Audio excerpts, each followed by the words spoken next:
Now, the science of laughter, as told by the one and only Jerry Seinfeld. He's had a big year with a Netflix special and a recent book, which has been on bestseller lists for the past 10 weeks.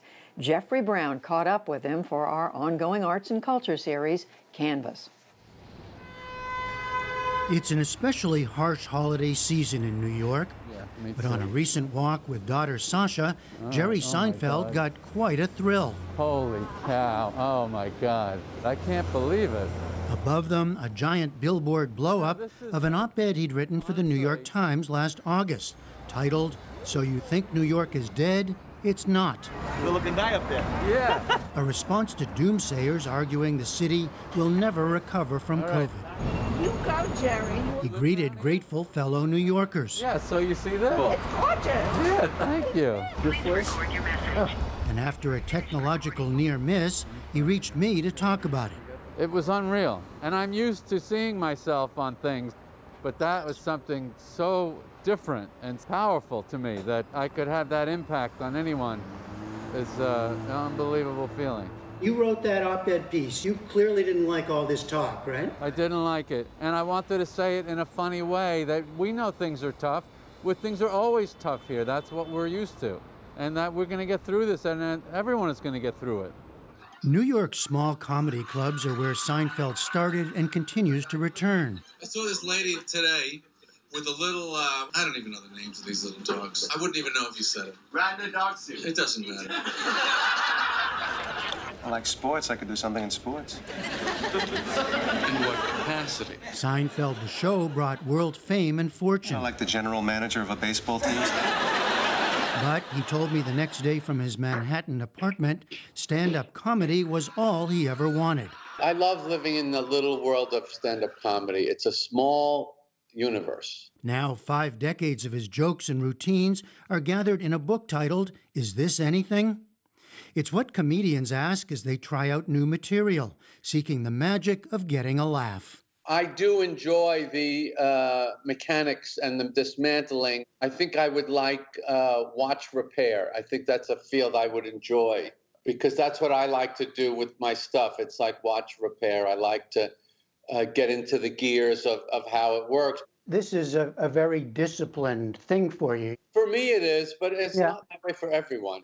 It took me about 2 years after I started to realize this whole racket is writing. It's all writing. If you learn to write, to become a writer, you will survive in this business. If you don't, you will die. But why is that? What is it about the writing is what really brings you into the comedy? You need a lot of stuff. you need stuff. It's like, it's like a bakery. You need fresh donuts. And it kind of takes you down the road of what you see and who you are. And you must always be able to look around. You have to be able to see it and go, there's something funny there. I have to find it.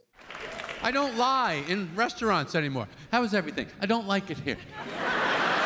Of course, once you've written a joke, you have to deliver it. 23 Hours to Kill, Seinfeld's latest Netflix special, released earlier this year, shows his trademark style. A lot of people around my age like to make a bucket list. I made a bucket list, and I turned the B to an F, and I was done with that, too. Comedy is just about the feeling of connection. That's what stand-up comedy is. When you get a laugh from an audience, you're like one thing. It only lasts a few seconds, but you feel completely connected to them. They feel connected to you. And it's very satisfying. Once you really know the words, that's a gigantic piece of it. That's 80% of it. People talk about going out. Because that gives you a veneer of confidence. Well, this is it. Yeah, I noticed the word veneer. So whether it's real or not. It doesn't need to be real at all. In fact, Seinfeld sees himself as most authentic when he's on stage. He says he's not a naturally outgoing or even attention-seeking person and thinks that helps him as a performer. This could be my favorite spot in the entire world, right here, right now. Could be. For me, that stage is my only outlet to humanity. You're serious? That performance is your way to meet people, to interact with people? Well, I can really be myself. On stage, that's really me. At a cocktail party, that's a total performance. Seinfeld has called the show that made him rich and famous a 9-year detour from his real job of stand-up, but one for which he's extremely grateful.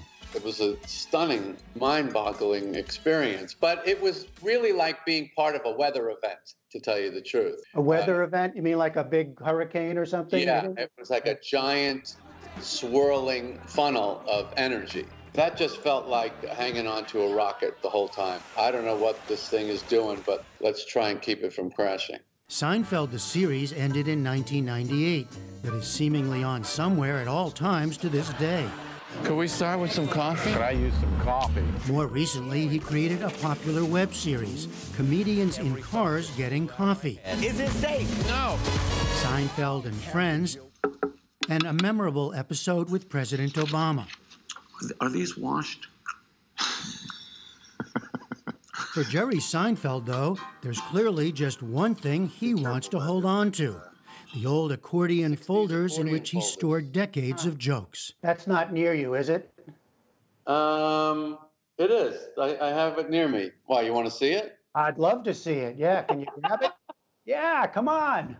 So this is the accordion folder. This is the famous folder that holds all of Jerry Seinfeld's jokes. And it's got the letters and the jokes are inside. And I have a few of these. This was my first one, though, that I bought in '76. When I had a bit that was working, I just put it in there, and that's it. That's my whole career right there.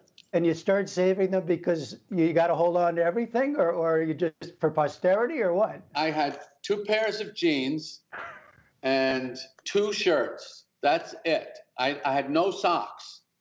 And I had these jokes. So what am I going to save?